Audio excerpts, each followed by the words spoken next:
Hello friends. वर्तमान भारतीय समाज के अपने लास्ट वीडियो में हमने शिक्षा तथा समाज के बीच अतः संबंध पढ़ा। आज के वीडियो में हम शिक्षा के प्रभावी कारक पढ़ेंगे, जिसमें हम परिवार, समाज, विद्यालय, राज्य एवं जन संचार के साधनों के बारे में पढ़ेंगे। तो शुरुआत करते हैं हम परिवार से। परिवार एक छोटी सामाजिक संस्था है जिसमें रहते हुए बालक परिवार के सदस्यों के संपर्क में आता है और विचारों का आदान प्रदान करना सीखता है। ठीक है, तो परिवार क्या है? एक बहुत छोटी सामाजिक संस्था है जिसमें जो बालक होता है वो रहते हुए क्या करता है, परिवार के जो सदस्य होते हैं उनसे इंटरेक्ट करता है, उनके संपर्क में आता है और उससे क्या होता है, उसके विचारों का आदान प्रदान करना वो सीखता है। परिवार के प्रभाव से क्या होता है कि बालक समाज के तौर तरीके सीखता है तथा अपने व्यक्तित्व का निर्माण करता है। ठीक है, अपनी पर्सनैलिटी का निर्माण करता है। जैसे ऐसे वो तौर तरीके सीखता है अपने परिवार से। घर या परिवार बालक के सीखने का प्रथम स्थान है। ये चीज़ इंपॉर्टेंट है कि बालक के सीखने का प्रथम स्थान क्या है। तो घर या परिवार जो होता है वो बालक के सीखने का प्रथम स्थान कहलाता है। अब है कि बालक के विकास में परिवार के कौन से कार्य होते हैं। ठीक है, इंपॉर्टेंट है, इसलिए देख लेना कि बालक के विकास में परिवार के कौन कौन से कार्य हैं। पहला है नैतिक तथा सामाजिक विकास करना बच्चे का। दूसरा है मूल्यों तथा आदतों का विकास करना, उन्हें प्रेम की शिक्षा देना। भाषा का विकास बच्चा सीखता है अपने परिवार से। रुचियों का विकास होता है, जैसे परिवार की रुचियाँ होती हैं वैसे ही बच्चे की भी रुचियाँ विकसित होती हैं। सहयोग की शिक्षा देना बच्चे को, आज्ञा पालन सिखाना, अनुशासन सिखाना, व्यवहारिक तथा परोपकार की शिक्षा देना। ठीक है, तो ये परिवार के कार्य हैं जो बालक के विकास में सहयोग देते हैं। ठीक है, परिवार के बारे में हमने पढ़ लिया। अब हम समाज के बारे में देख लेते हैं कि समाज क्या है। समाज शिक्षा का प्रमुख अनौपचारिक उपकरण है। समाज की विशेषताएं बालक पर अत्यधिक प्रभाव डालती हैं। शिक्षा व समाज का अटूट संबंध है। देखिए, जो समाज होता है वो क्या है? शिक्षा का अनौपचारिक उपकरण है। अनौपचारिक शिक्षा के बारे में हमने पढ़ा था, अनौपचारिक साधनों के बारे में, कि ऐसे साधन जिसमें ना समय निश्चित होता है, ठीक है, समय निश्चित नहीं होता, जगह निश्चित नहीं होती, जो शिक्षा दे रहा है वो निश्चित नहीं होता। जैसे परिवार है, रिश्तेदार हैं जिनसे हम कुछ ना कुछ डेली बेसिस में कुछ ना कुछ सीखते रहते हैं। ठीक है, चाहे हमारे दोस्त हों, तो ये सब अनौपचारिक साधनों में आते हैं। तो वैसे ही कहा गया कि जो समाज है वो शिक्षा का प्रमुख अनौपचारिक उपकरण है। समाज की विशेषताएं बालक पर अत्यधिक प्रभाव डालती हैं। मतलब बच्चा जैसे समाज में रहता है, जैसे अगर मान लिया कि उसके आसपास सब चोर रहते हैं तो बालक भी वही चीज़ें सीखेगा। लेकिन अगर अच्छे समाज में रहता है, पढ़े लिखे समाज में रहता है, तो बच्चों पर भी वैसे ही प्रभाव पड़ता है। तो समाज की जो विशेषताएं होती हैं वो बालक पर अत्यधिक प्रभाव डालती हैं। शिक्षा व समाज का अटूट संबंध है। अब समाज की शैक्षिक विकास में भूमिका देख लेते हैं, काफ़ी इंपॉर्टेंट है, इस चीज़ को भी याद कर लेना। ये 1 नंबर में या 2 नंबर में क्वेश्चन पूछे जाते हैं। ठीक है, तो समाज की शैक्षिक विकास में भूमिका, अभिभावकों व विद्यालयों को परस्पर निकट लाना। ठीक है, तो समाज का मुख्य कार्य क्या होता है कि जो अभिभावक होते हैं और जो विद्यालय होते हैं उनको एक दूसरे के पास लाना। ठीक है, ताकि वो एक दूसरे से इंटरेक्ट कर सकें। दूसरा, विद्यालयों के लिए धन की व्यवस्था करना। समाज ही उसकी व्यवस्था करता है कि विद्यालयों को धन की व्यवस्था कैसे की जाए। तीसरा, सामाजिक कुरीतियों को दूर करने में विद्यालय का सहयोग करना। ये जो सामाजिक कुरीतियाँ फैली हुई हैं समाज में, उन्हें कैसे दूर किया जा सकता है, तो उसमें विद्यालय का सहयोग करना। फिर है सार्वभौमिक शिक्षा की व्यवस्था करना, मतलब सभी के लिए शिक्षा की व्यवस्था करना। फिर है तत्कालीन परिस्थिति के अनुसार शिक्षा के उद्देश्य का निर्धारण करने में। ठीक है, जो उस समय की परिस्थिति चल रही है उसके अनुसार शिक्षा के उद्देश्य को निर्धारण करने में भी समाज का बहुत योगदान है। तो परिवार के बारे में हमने पढ़ लिया, समाज के बारे में पढ़ लिया। अब हम पढ़ेंगे विद्यालय के बारे में।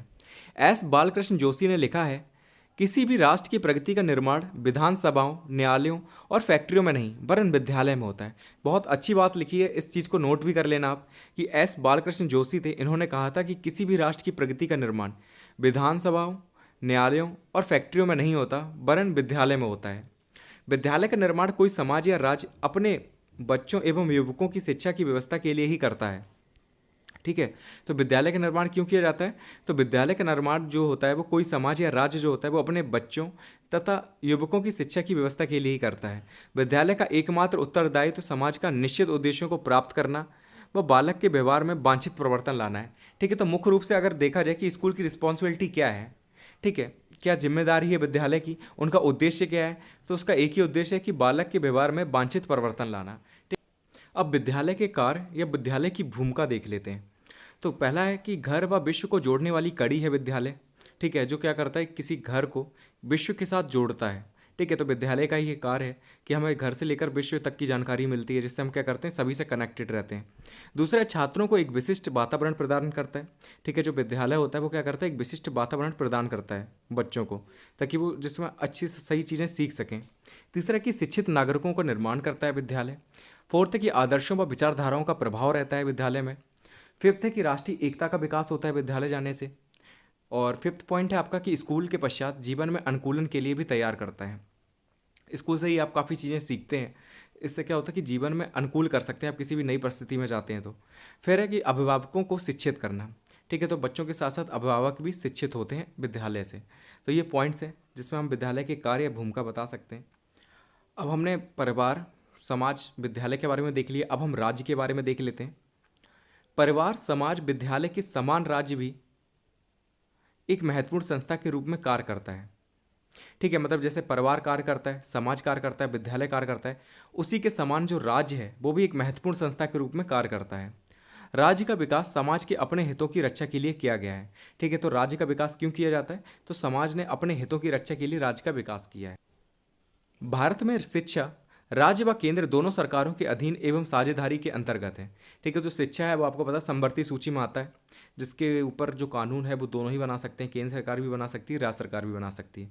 तो वही कहा गया कि भारत में जो शिक्षा है वो राज्य व केंद्र दोनों सरकारों के अधीन एवं साझेदारी के अंतर्गत है। अब हम देख लेते हैं राज्य के शैक्षिक कार्य या राज्य की भूमिका। ठीक है, कि शैक्षिक रूप से अगर देखें तो राज्य के क्या कार्य हैं और क्या उसकी भूमिका है। तो पहला है कि स्कूल की व्यवस्था करना, जो गवर्नमेंट होती है वही स्कूल की व्यवस्था वगैरह करती है।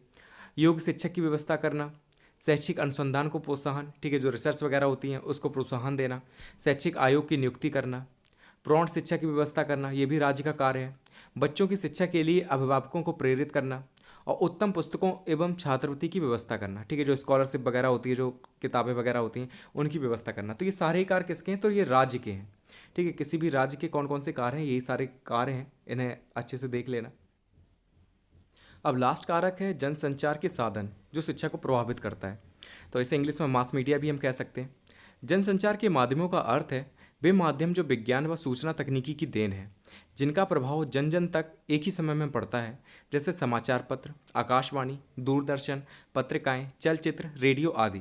ठीक है, तो आप समझ गए होंगे कि जनसंचार के माध्यम क्या कहलाते हैं, कौन से माध्यम होते हैं। तो ऐसे माध्यम जो सूचना व विज्ञान तकनीकी की देन है, जिनका जो प्रभाव है जन जन तक एक ही समय में पड़ता है, जैसे इंटरनेट है आपका, समाचार पत्र एक ही साथ कई लोग पढ़ते हैं, उनके ऊपर प्रभाव पड़ता है। ठीक है, आकाशवाणी है जो रेडियो वगैरह से आप सुनते हैं, एफएम वगैरह से आप सुनते हैं। ठीक है, एक साथ कई लोगों के ऊपर पड़ता है। पत्रिकाएं हैं, चलचित्र है, मतलब टेलीविज़न वगैरह, तो ये सारी चीज़ें हैं ये मास मीडिया के अंतर्गत आती हैं, जनसंचार के साधन कहलाते हैं। ठीक है, 2019 में ये पूछा भी गया है कि जनसंचार के साधनों के बारे में बताइए कि कौन कौन से साधन होते हैं। ठीक है, तो आप इनके बारे में लिख सकते हैं। जनसंचार माध्यमों का औपचारिक व अनौपचारिक शिक्षा दोनों में ही अत्यंत महत्व है। ठीक है, औपचारिक शिक्षा आप जानते हैं, जो बुक वगैरह आपकी चलती हैं स्कूल्स वगैरह में, तो वो जनसंचार के औपचारिक माध्यमों में आ जाएगा। और औपचारिक में जो पत्रिकाएं वगैरह होती हैं उनके माध्यम से अभी आप काफ़ी चीज़ें सीखते हैं। तो ये दोनों में अत्यंत महत्व रखती हैं। अब जनसंचार के साधन कौन कौन से हैं उनके बारे में देख लेते हैं। तो मोबाइल है आपका, इंटरनेट है, समाचार पत्र है, साप्ताहिक पत्रिकाएं हैं, मासिक व वार्षिक पत्रिकाएं हैं, दूरदर्शन है, डीडी भारती है, रेडियो है, आकाशवाणी है, लोकगीत है आदि। ठीक है, तो ये जनसंचार के साधन है, काफ़ी इंपॉर्टेंट है, 2019 में पूछे भी जा चुके हैं 2 बार, तो इसे अच्छे से याद कर लेना। जनसंचार माध्यमों के शैक्षिक कार्य क्या हैं और उनका क्या प्रभाव पड़ता है, इसे देख लेते हैं। 2016 में ये क्वेश्चन पूछा भी गया है, तो काफ़ी इंपॉर्टेंट हो जाता है आपके लिए। तो पहला जो जनसंचार माध्यम है उनके शैक्षिक कार्यों में पहला है कि शिक्षा संबंधी सूचना प्रदान करना।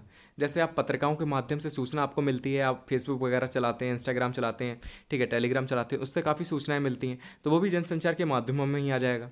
ठीक है, शिक्षा संबंधी आपको सूचना प्राप्त हो रही है, जैसे सरकारी रिजल्ट.com से आपको कई चीज़ें पता चल जाती हैं, फॉर्म वगैरह कौन से निकलेंगे ये सब पता चल जाता है, तो ये जनसंचार के माध्यमों में आ जाएगा। दूसरा है कक्षा शिक्षण को प्रभावी बनाना। प्रोजेक्टर के माध्यम से आप काफ़ी चीज़ें सीखते हैं कि कंप्यूटर से आपको नई नई स्क्रीन्स पर नई नई चीज़ें दिखाई जाती हैं, ठीक है, फिल्म्स वगैरह दिखाई जाती हैं, तो ये कक्षा शिक्षण को प्रभावी बना सकते हैं इसके माध्यम से। राष्ट्रीय एकता व अंतर्राष्ट्रीय सद्भावना की समझ विकसित करना। ठीक है, कि अगर आपने मान लिया कोई दूरदर्शन पर कुछ बॉर्डर वगैरह जैसी मूवीज़ दिखा दी बच्चों को, तो उससे क्या होता है, राष्ट्रीय एकता भी बढ़ती है, ठीक है, अंतर्राष्ट्रीय सद्भावना की भावना भी विकसित होती है। फिर है कि आपका 4th पॉइंट की सूचनाओं को शीघ्रता से दूर दूर तक पहुंचाना। अब आप क्या कि आप शादी का कार्ड दे रहे हैं, ठीक है, तो एक बार में एक लोगों को दे पाएंगे, लेकिन अगर आप फेसबुक पे डाल देंगे तो आपके कई सारे दोस्त एक बार में देख सकते हैं, तो ये भी रहता है। ये जनसंचार के माध्यम से क्या करते हैं कि सूचनाओं को बहुत जल्दी दूर दूर तक पहुंचा सकते हैं। फिर कि शिक्षा में नई खोजें प्रदर्शित करना। ठीक है, नई नई रिसर्च वगैरह होती हैं, आप देख लेते हैं टेलीविजन्स वगैरह पे या न्यूज़ वगैरह पे आप सुन लेते हैं, तो ये भी एक फ़ायदा है इसका। फिर है कि दूर स्थानों पर शिक्षा में प्रसार के अवसर देना। ठीक है, जो दूर स्थान पे हैं लोग बैठे जहाँ पे शिक्षा वो नहीं ग्रहण कर सकते हैं, तो वो इंटरनेट के माध्यम से या इसके माध्यम से शिक्षा ले सकते हैं। फिर है कि शैक्षिक विषयों पर वाद विवाद का आयोजन करना, तो ये भी एक फ़ायदा है इसका। ठीक है, तो ये है जनसंचार माध्यमों के शैक्षिक कार्य या प्रभाव। ठीक है, तो आप इनके बारे में लिख सकते हैं। तो ये वीडियो यहीं पर कंप्लीट होता है, ये टॉपिक भी आपका कंप्लीट होता है। नेक्स्ट टॉपिक में मिलेंगे हम नेक्स्ट वीडियो में। Thank you so much for watching this video.